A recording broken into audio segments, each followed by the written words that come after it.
Hi everyone, and welcome to what we're calling the Pi Challenge. On Sunday the 14th of March, it's a very special day because mathematicians all over the world call Sunday the 14th of March Pi Day. Let's have a wee refresher about what pi is. See if we take any circle and see if we take this length in the circle. This is called the circumference. See if we take the circumference and we divide it by this length here. That's called the diameter. When we do the circumference divided by the diameter, we get the value 3.1415 blah blah blah blah, and it goes on forever. But that would work for that circle, but it would also work for this circle here. Even though this circle's smaller, if I took the circumference and I divided it by the diameter, I'm going to get 3.14159 blah blah blah.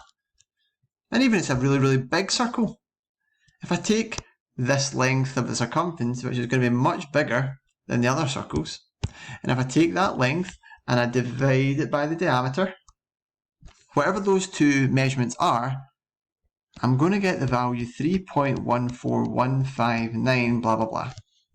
So this value that keeps popping up, which is 3.14159, is referred to as pi. Pi is a number that goes on forever. If you started seeing it now, you'd be dead before you finished it. It's not possible to finish, it's infinite. If you think of your mobile number, the sequence of your mobile number will be within the digits of pi. Everything is within pi because it's infinite.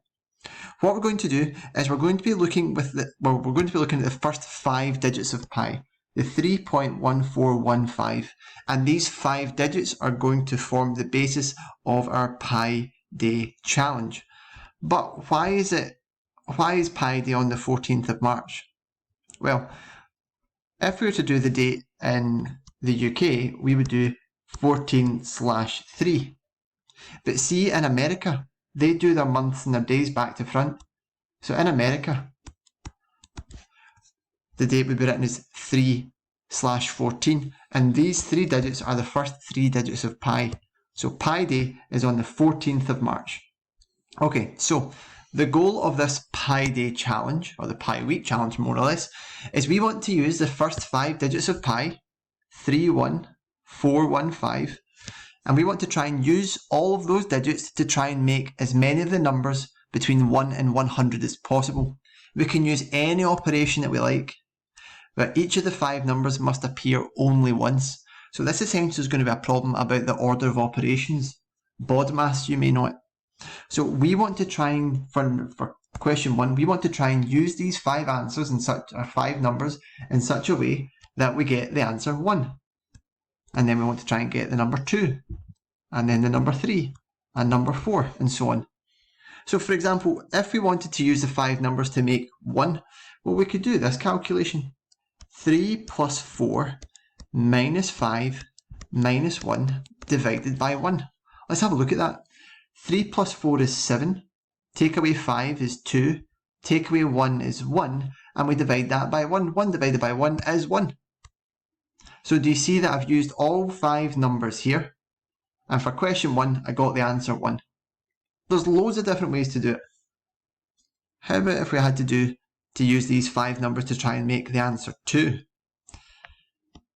How about we did 5 times 1 plus 3 times 1 divided by 4. I need to be careful here with my order of operations though. I need to make sure I put brackets in the correct place.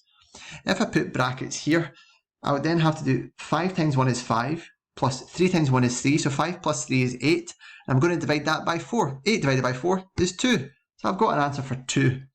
I've not actually managed to come up with an answer for 3 yet. Maybe you'd be able to fill that in. I do have an answer for 4. What's my answer for 4? My answer for 4 is 5 plus 4 divided by 3 times 1 divided by 1. Because this is going to be 9 divided by 3, which is 3.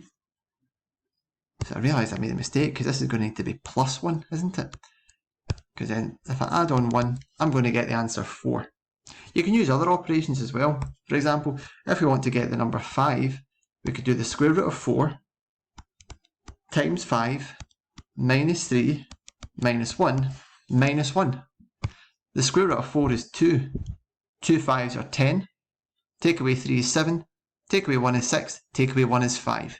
So do you see how for each of these questions, question 1, I got the answer 1. Question 2, got the answer 2.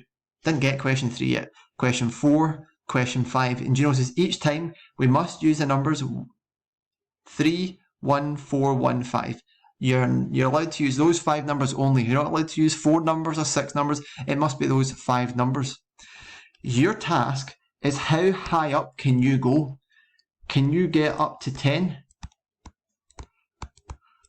Can you get up to 20? Can you get up to 100?